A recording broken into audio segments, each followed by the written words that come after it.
Vamos lá, meninas, a nossa primeira prova. Isso aqui é um resumo, né, do que a gente está estudando, que as meninas da nossa turma, sou estudante de serviço social, sempre pedem para a gente fazer um resumo, né? Claro que um resumo não vai dar para você aprender tudo para a prova, evidentemente, mas se você der uma estudada, já deu uma estudada, creio eu que tenha dado uma estudada, porque né, necessita, principalmente a avaliação que nós teremos, que é uma coisa mais complexa, que nós temos que ter um entendimento mais abrangente.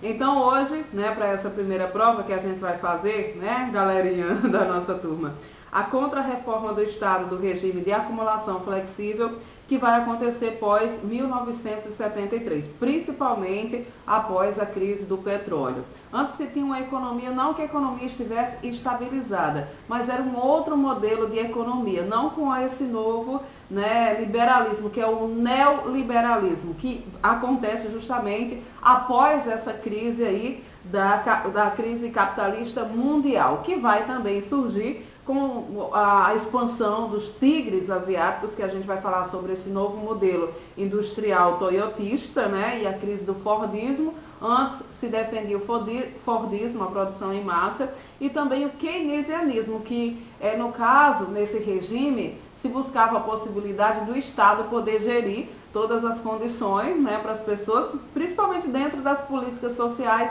que elas pudessem, né, ter aí uma contribuição do Estado, uma empregabilidade, né, se exigia que o Estado pudesse realmente, né, ser o mentor aí de tudo isso que deve, ainda hoje a gente sabe que não funciona dessa forma, mas que deveria gerir principalmente as condições para as pessoas terem uma melhor condição de vida. Mas com a crise do petróleo, que acontece de forma mundial, desestabiliza a economia do mundo, né? E acontece uma crise geral e essa mudança aí para o novo liberalismo, que é o neoliberalismo, que é a participação do Estado, não de forma direta, né? Porque o novo liberalismo não impõe que o Estado não participe, porém não deve participar, vamos dizer assim, dando aquele parecer. Nós, assistentes sociais, não vamos dar certos pareceres, não é verdade? Temos que estudar os casos, mas o Estado, ele não vai poder dar uma opinião final, embora ele participe, porque quem vai mandar no neoliberalismo é realmente o grande capital. Então há essa crise capitalista mundial, o surgimento dessa nova economia, a deixou aqui, né? Vou soletrar. Financiarização do capital, se enganchar é horrível, porque é crise desse modelo que eu estava mencionando agora para você, que é a crise do modelo do Keynes, né? Que é nem pensar nesse novo liberalismo, neoliberalismo do Estado financiar nada para a população, né? E principalmente para as políticas sociais, que isso aí vai ser né, para eles praticamente igual a gente parafraseando aqui, uma coisa mais popular, o cão foge da cruz. A constituição de um mercado capitalista mundial, né, a famosa globalização ou a mundialização do capital. E os impactos, né, principalmente das lutas de classes que acontecem após essa crise com esse neoliberalismo, porque não é investido aí em políticas sociais. O modo de produção capitalista, que é também citado aí no texto, diz da ampliação e socialização da produção é acompanhada cada vez mais da apropriação privativa do produto. É nessa fase do neoliberalismo que a privatização vai acontecer quase que de forma generalizada, né? Eles querem ganhar, né, com essas privatizações, se investir e principalmente se eximir dessas políticas sociais aí. As fases de crise são perspectiva, crises de superprodução, porque no capitalismo também há crise, e uma crise gerando a outra, às vezes também vai aí arcar com as consequências para esse novo capitalismo se desenvolver, né? Ela apresenta certas falhas, mas consegue se suerguer. Bom, o surgimento dessa expansão dos tigres asiáticos, o modelo industrial toyotista e a crise do Fordismo, né?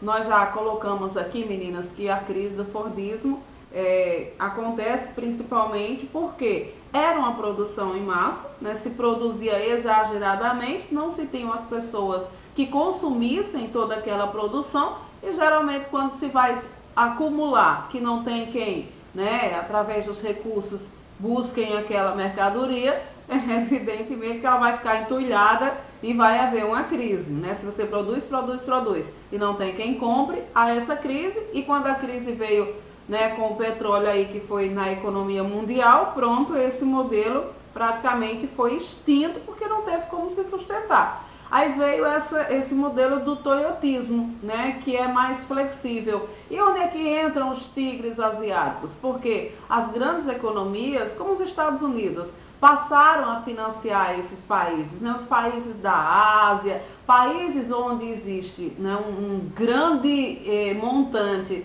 de pessoas que são especializadas, né, de certa forma, tem mão de obra especializada, e os estados eles vão proporcionar subsídios, né, para que as pessoas, essas grandes empresas, possam se instalar, né, nessas grandes capitais, possam constituir, né, a sua produção e ter uma mão de obra principalmente barata. Então, os países que foram agregados, aí chamados de tigres asiáticos, que foram financiados também por esse grande capital, serviram para isso, porque lá se tinha uma mão de obra barata, qualificada, e são países que as pessoas, né, no caso, elas se determinam através das atitudes dos seus gestores.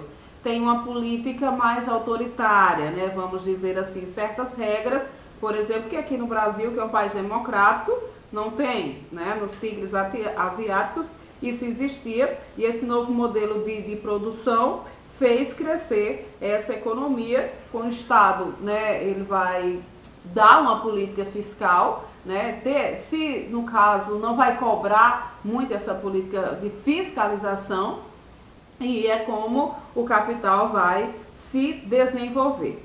A financeirização do capital, para não enganchar de novo, né? E a crise do modelo de regulação keynesiano. Paralelo a tudo isso, ocorre nesse contexto aí uma tendência de os estados nacionais abrirem as suas fronteiras ao capital especulativo, como forma de atrair o excedente mundial. Para isso, alguns governos, especialmente nos países periféricos, abandonaram as posturas protecionistas, né, que caracterizavam os anos de 50 e 60 por aí, diminuindo simultaneamente os gastos estatais, fundamentalmente sociais, e reduzindo os encargos com os salários para a geração do superávit primário, como forma de captar recursos para remunerar o capital financeiro especulativo a partir do aumento dos juros. O que quer dizer isso, né? Quer dizer que esses países, que antes eles tinham medidas que eram protecionistas, né, como eles chamam, que protegiam, né, por exemplo, para um outro país entrar na economia daquele, ele tinha que arcar com certas quantias, tinha que pagar vários impostos, tinha que, né, permanecer lá pagando a indústria, por exemplo, ela tinha que pagar, não havia terreno, pois está como aqui no Brasil também, né, certos estados já, né, no caso, eximem essas empresas de pagarem, e eles dão essa possibilidade aí para tentar, né, trazer também o crescimento econômico. Então, esses países aí que tinham essas medidas que protegiam, né, lá a economia, eles vão abrir essa economia para os outros países, esses países vão investir, né, lá vão ser, no caso, produzidas muitas mercadorias, essas mercadorias são produzidas por preços bem menores, por uma mão de obra menor, e vão ser vendidas, vão sair de lá, desses países, para que possa, né, no caso, nos outros países, serem vendidas, e esse capitalismo, essa economia aí, novamente crescendo, né? Os principais resultados: a fuga do capital acumulado da atividade produtiva e comercial para a esfera financeira, vai crescer, né, mais líquida e mais flexível, porque não tem mais tanta rigorosidade, as regras eram muitas e agora essas regras, né, vão ser mais abolidas. A crise lógica do planejamento e essa crise do regime de acumulação fordista taylorista, né, que não existe mais e abre espaço para essas outras coisas. Com a crise também, o que é que vai fazer que o neoliberalismo, né, ganhe ascensão? Nesta mesma época, há o quê? A crise do bloco soviético, né? Todos aqueles países, a gente sabe que pós-guerra, né, aconteceu tudo isso, teve a queda do muro de Berlim, quando nós sabemos que Berlim era dividido, né, de um lado são os países socialistas e do outro, né, os países que não eram socialistas. E quando caiu o muro de Berlim, pronto, acabou esse tipo de barreira que havia nesses países e os países socialistas, alguns, né, abriram suas economias, foram financiados principalmente pela economia capitalista, a economia dos Estados Unidos, que fez com que certos países levantassem, né, as suas economias e fosse abolido esse regime aí que pregava a igualdade, né, longe o regime socialista de pregar um liberalismo, né, na economia. A gente sabe que isso é mais coisa do capitalismo, que vai uma individualidade, né, se vai buscar uma hegemonia e vai se buscar principalmente um crescimento econômico. Nos blocos soviéticos não, né, eles buscavam mais aquela regra, a igualdade de direitos, né, para as pessoas, mas isso não teve como ser sustentado. Então, o bloco soviético cair, né, no caso, foi um dos motivos pelos quais também houve essa crise aí da economia, essa economia após, né, no caso, a queda do bloco soviético e também após a crise do petróleo, para que se desenvolvesse esse novo liberalismo. Aí vem a constituição de um mercado capitalista, a globalização ou a mundialização do capital. Por que se diz globalização? Porque ia se ter essa abertura, né, tudo mais facilitado entre as economias, que a gente sabe que não é bem assim, né, que as coisas acontecem na realidade. Mas o novo liberalismo pregava principalmente isso, né, o mercado de consumo, ampliar esse mercado de consumo de uma forma significativa, incorporar a demanda de outros países que antes não participavam. Isso gera o quê? No caso, voltando um pouquinho lá para os tigres asiáticos e para essa economia, com esse novo liberalismo, é a época que se desenvolvem também essa coisa da robotização, né? Algumas pessoas acabam perdendo o seu espaço, o seu trabalho, o seu emprego para mão de obra mais qualificada, né? Para uma robotização, ou seja, o robô vai substituir o homem, ainda bem que ainda não a máquina não consegue, por mais que, né, o homem seja inteligente, construa algo para sobrepor sua própria inteligência, né, mas não é de forma generalizada, porque no caso a máquina nunca substituirá por completo o homem, mas tira o espaço. E essa robotização, né, nesta época trouxe também uma forma de desempregar as pessoas e a gente sabe que as pessoas que não têm onde trabalhar, que passam por problemas financeiros, acabam surgindo, né, justamente os impactos das lutas de classes, né? As classes vão começar a divergir, vão começar a cobrar certas coisas para os seus governos e vem realmente uma crise aí nesse impacto dessas lutas de classes, né? A resposta do capital à crise no novo cenário mundial é o projeto neoliberal, que é dar vamos dizer, que é dar uma disfarçada, né, para as pessoas. Disfarçada fica por minha conta, né? Disfarçado, por que falando em disfarce?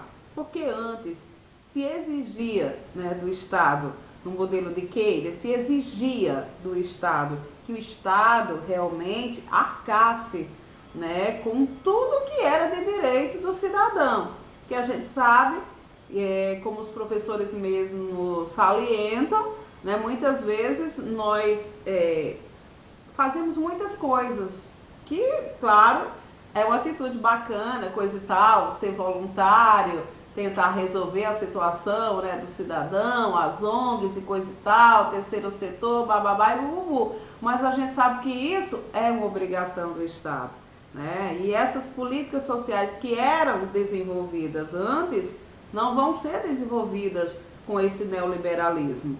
Por quê? Eles querem um crescimento econômico, não querem perder, né, a forma monetária para se investir nessas políticas sociais que não vão dar retorno ao capitalismo, vão sim financeiramente, né, no caso, dar um déficit. E aí, para eles é assim, esse regime, ele não vê, vamos dizer assim, o cidadão como um investimento, né? O que eles querem é que a economia funcione, que haja flexibilizar, ou seja, né, flexibilizar, vocês entendem, já é uma coisa bem clara. O neoliberalismo representa uma tentativa de abolir 50 anos de avanços sociais e restabelecer as condições socioeconômicas vigentes antes do advento de governos populistas, social-democratas e outros regimes de esquerda.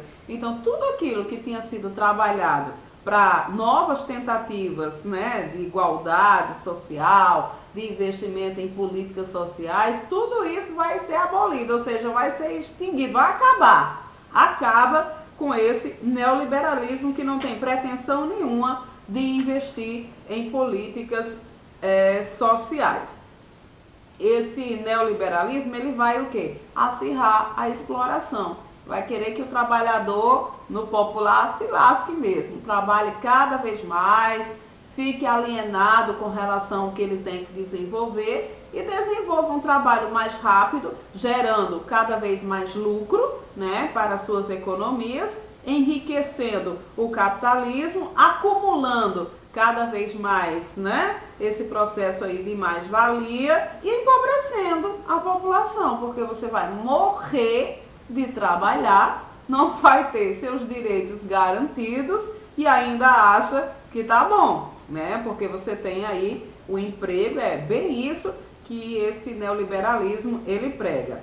A ofensiva contra o trabalho. Diversas são as modalidades de combate do capital e do neoliberalismo contra o trabalho, como forma de diminuir e até eliminar qualquer tipo de resistência do processo. Então é aí que entra o Estado, né, para oferecer certas coisas, não são regalias de forma nenhuma, mas certos direitos, conceder, né, o enfraquecimento aí, aquilo que se desempenhava antes com os sindicatos, que eram organizados, que lutavam, né, pelos direitos dos trabalhadores, vai haver aí uma forma de calar esses sindicatos. Se no lugar dos sindicatos agirem de acordo, né, com as formas que são aí, no caso, evidenciadas para dar o direito do trabalhador, vão encontrar maneiras de calar esses sindicatos, né? E no lugar deles reivindicarem para o lado do proletário, vão acabar, no caso, encontrando uma forma de alienar também, né, esses trabalhadores. Uma facilitação para que você possa acreditar, né, que esse regime está sendo bom e você acaba pela individualidade, porque você necessita do trabalho, entrando, né, nisso aí. A reestruturação produtiva. Dada a necessidade do capital de controlar, diminuir as lutas de classes, os processos revolucionários e o poder sindical, subsumindo inteiramente na ausência do bloco chamado socialismo real, e com constantes derrotas do sindicalismo, o trabalho ao capital, e dada a acirrada concorrência intercapitalista, agora no patamar mais desenvolvido, dito globalizado, né? Aquilo que eu já tinha dito, o objetivo é reduzir os custos empresariais, cada vez mais acelerar essa mobilidade, né, das pessoas, flexibilizar esse trabalho, diminuir a rigidez, né, resultante da atividade sindical. Então, se não tem rigidez com os sindicatos, não vai ter também muita revolução, e as pessoas vão mais se calar. O sindicato vai ser usado para calar o trabalhador, para que ele não possa, no caso como antes, né, aderir a certas coisas que a gente sabe que eram primordiais, né, nessa luta aí de classes, na penetração do povo, né, como aconteceu na época de Collor, né, é uma forma mais direta das pessoas reivindicarem, cobrarem e através das suas lutas, né, elas angariarem aí as formas que sejam, né, interessantes para adquirir, né, o seu objetivo, lutar pelos seus direitos. E nessa época aí do novo liberalismo, essa força cai, porque esses sindicatos realmente são calados, vamos dizer assim, que poderiam até, né, de certa forma, serem, não sei se, acho que não vou usar nem essa palavra, que seria, né, no sentido de eliminar, né, esses trâmites que são legais aí, que nós sabemos que aqui no Brasil é permitido, né, você, e em outros países também, você reivindicar. O trabalhador, ele se vê empolgado dentro desse novo sistema. Por quê? Porque o sistema propõe para ele um modelo de que ele está recebendo, né, algo por aquilo que ele faz. E para que ele, né, no caso, consiga mudar de vida, é ele quem tem que, né, no caso, buscar isso. No socialismo não. No socialismo prega-se, né, que as pessoas possam trabalhar e, né, todas conquistarem seu espaço, mas sem tantos individualismo. E o novo liberalismo, ele põe para a pessoa isso. Ele põe para o trabalhador. Você trabalhe, você faça o impossível, você dê o melhor de si e você vai conseguir chegar onde você deseja. Vai sair daquele patamar que você está para ir para um maior, se caso, né, você conseguir ir muito mais além do que aquilo, não ser trivial, não ser básico, não ser comum, né, ultrapassar mesmo, se for como a gente chama, né, do individualismo, assim, no popular, as pessoas querem passar por cima uma das outras e fazem qualquer coisa para se dar bem, porque é isso que o regime impõe. Se você não fizer isso, não sai do lugar, né? Infelizmente, é isso que prega esse novo, né, liberalismo aí. Deu para entender, basicamente. Estou tentando que é muita coisa. Aí vem a crise do estado de bem-estar social, né? A gente já falou sobre isso, que a crise do bem-estar social, porque a crise. Por que a crise? A crise porque no regime anterior, né, se pregava esse estado de bem-estar social, que as pessoas tivessem as condições, né, de emprego, de saúde, de educação, de lazer, de compra. E tem uma crise geral com esse novo liberalismo, porque para eles não interessa. É a crise de governança, né? E o Estado vai vir com essa contra-reforma para tentar cada vez mais, né, continuar mantendo as pessoas ali, né, embaixo daquilo que eles realmente pregam, e vão encontrar formas, né, aí nesse novo capitalismo, das pessoas acreditarem que realmente o liberalismo é bom, né, que não ia funcionar se fosse outros, de fortalecer essa economia do grande capital. A gente tem que ver que o novo liberalismo, o que é que prega mais?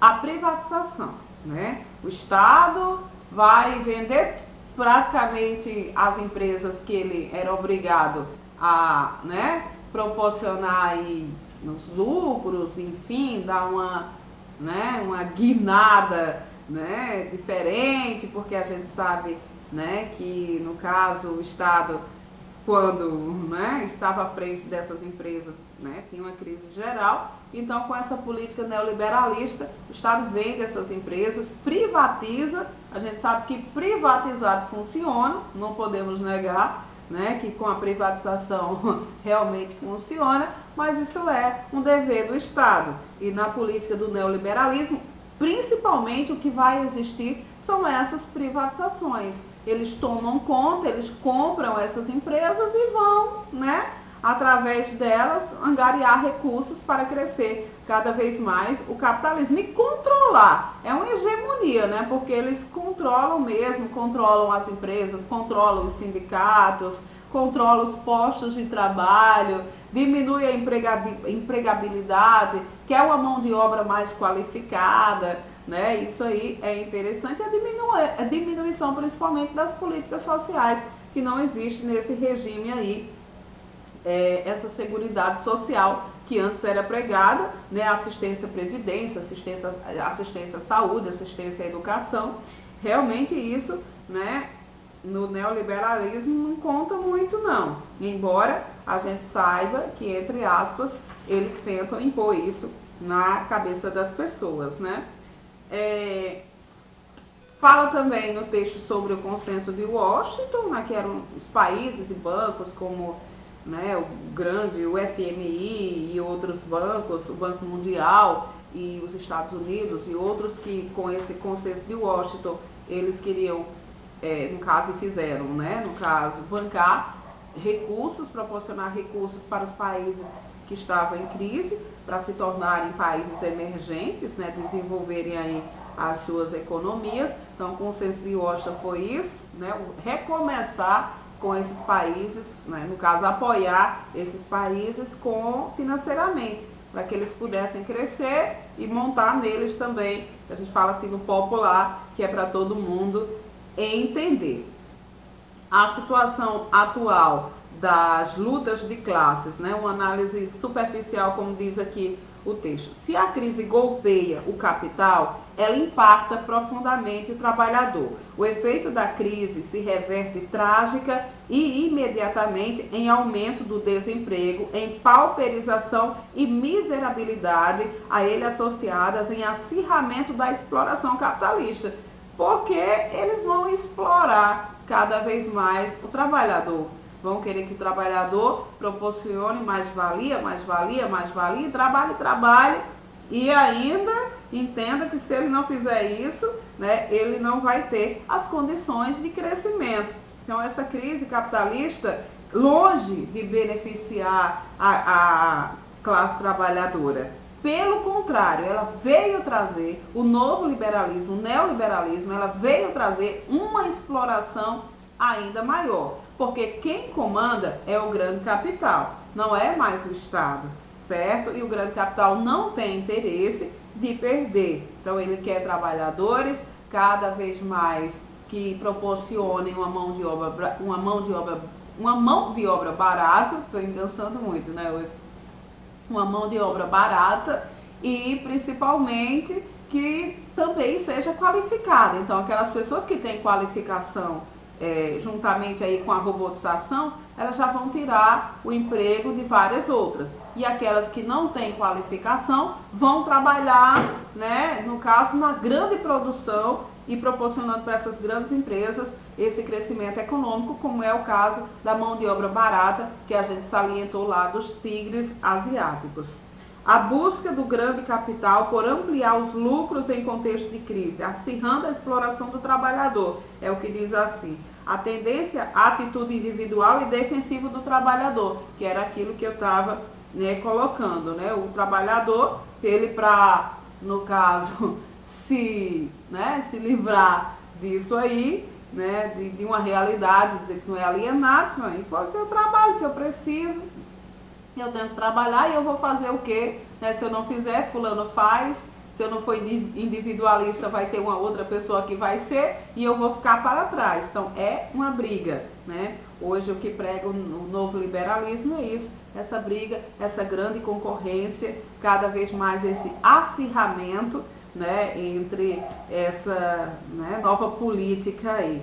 a crise na consciência de cada trabalhador, da classe de trabalhador, a substituição pós-moderna da classe pela identidade e da exploração pela exclusão, né? As pessoas vão ser excluídas. É nesse contexto que começa essa parte de exclusão, porque muitas pessoas vão ser excluídas, principalmente quando se cobra uma mão de obra qualificada. Muitas pessoas, né, dessas empresas que existem não têm, então elas são excluídas, elas não estão adaptáveis a esse mercado mais de trabalho que é cobrado, né? Faz essa apologia justamente a esse individualismo aí que é exacerbado, ou seja, né, demasiado, muito grande. Essas formas de solidariedade que existiam antes, elas são praticamente, vamos dizer que, fora de moda, né, nessa nova política. E a pulverização e heterogeneização do trabalho, a substituição das lutas de classes pelas ações sociais e parceria, né, e a perda do poder de barganha do trabalhador, porque ele não luta mais, ele não reivindica mais, ele só pensa em seguir o regime, se dá bem, ser individualista também, entra na onda, né, dessa política do novo liberalismo. E no lugar de políticas sociais que eram investidas antes, serão feitas ações sociais, coisas que, né, como essas bolsas que são oferecidas por esses governos atuais, né? Você tem uma bolsa família, você tem uma bolsa escola, você tem uma bolsa isso, então aquilo de certa forma alienia você, porque você acha que tá muito bom, eu recebo isso, só tenho que fazer aquilo, né? E haja o país entrando na decadência cada vez mais, né? Muitas pessoas não entendem, se aleniam, acham que aquilo é bom, né? Quando na verdade o Estado deveria estar investindo, né, em políticas sociais, investindo em mais educação, investindo em mais saúde e em outras coisas que são necessárias para o crescimento da nossa população. Isso é uma realidade. Deixe-me ver o que é que tem mais para a gente colocar aqui, depois vocês vão dar uma lida, mas eu espero que ajude, né, porque tem bastante coisa para estudar. Com a diminuição do poder do trabalhador, o aumento do grande capital. Então, se o trabalhador não reivindica, se o trabalhador não luta, se o trabalhador não grita, né, se o trabalhador não sai às ruas, se o trabalhador se cala e simplesmente segue as ordens, que vai crescer é o poder, né, de quem está comandando, ou seja, o grande capital, que até hoje a gente vive essa política neoliberalista, né? E o Estado se exime de muitas obrigações que eram, no caso, destacadas aí.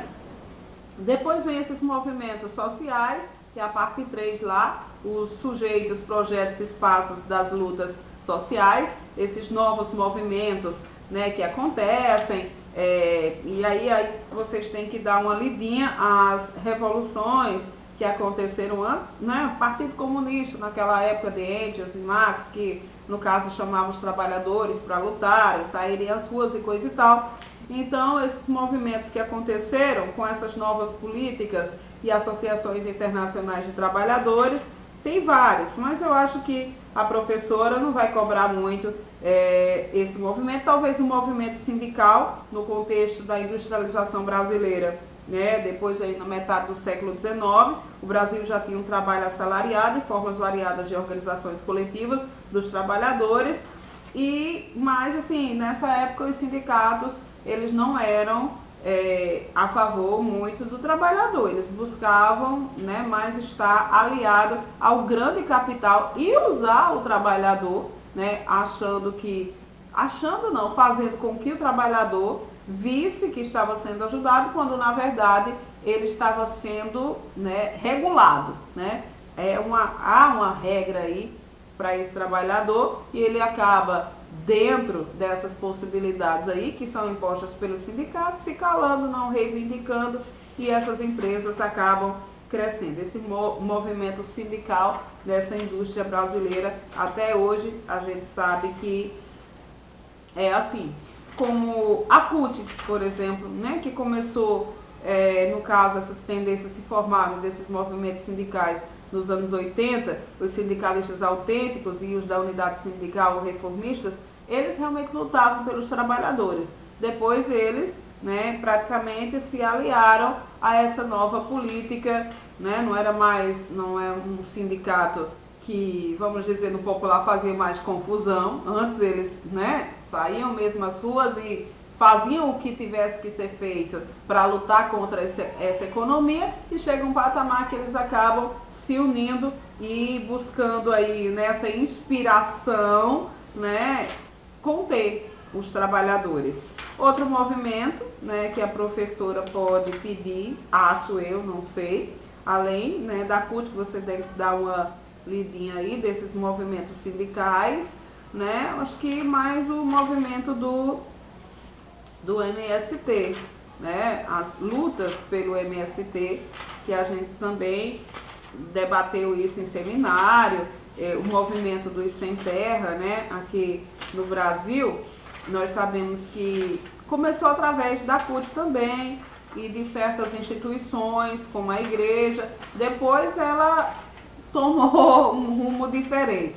A gente sabe que o MST hoje é referência, né, central aí de alguns órgãos internacionais e, enfim, quem assiste jornal vê que algumas pessoas, né, não são mais só os trabalhadores que reivindicam através do MST uma reforma agrária. No Brasil nunca teve reforma agrária. Existe aqui no Brasil uma política de assentamentos. Por quê?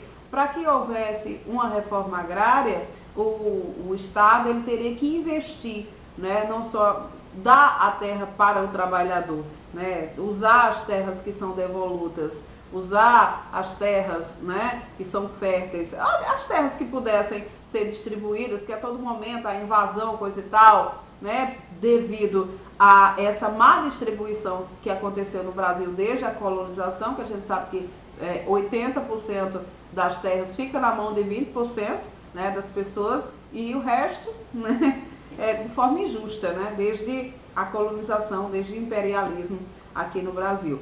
E esse movimento, o MST, passou desse campo aí dos trabalhadores e dos sindicatos para um movimento mais político, para pessoas que, né, lá dentro usam o movimento para, né, encontrarem formas aí de realmente fazer política. Não é fazer a política, fazer a escolha, mas a política mesmo, a política. Esse movimento é usado para isso e ele não foi criado para isso, mas ele reivindica principalmente essa reforma agrária, que é difícil de acontecer aqui no Brasil, né? Até hoje a gente sabe que isso não aconteceu e certamente vai ser impossível de acontecer, mas acabou tendo esse caráter, infelizmente, de movimento político, né, de pessoas que se escondem por trás do movimento para interesses particulares, que a gente sabe que tem muito isso, e articular certas coisas, né, meninas e meninos. É que a nossa turma quase não tem meninos, só tem 2 meninos, o resto é tudo mulher. Bom, espero que eu tenha ajudado um pouquinho, né, tem bastante matéria, um contexto bem, né, que você tem que dar uma estudada legal, mas eu espero que eu tenha ajudado de alguma forma. Também vou estudar, né, para obter uma boa nota. Só lembrando que não é a nota que faz o aluno, né, não é a nota que faz você ser inteligente ou não ser inteligente, né, é a sua vontade de aprender, a sua vontade de ter conhecimento. Isso é que faz a diferença. Beijo.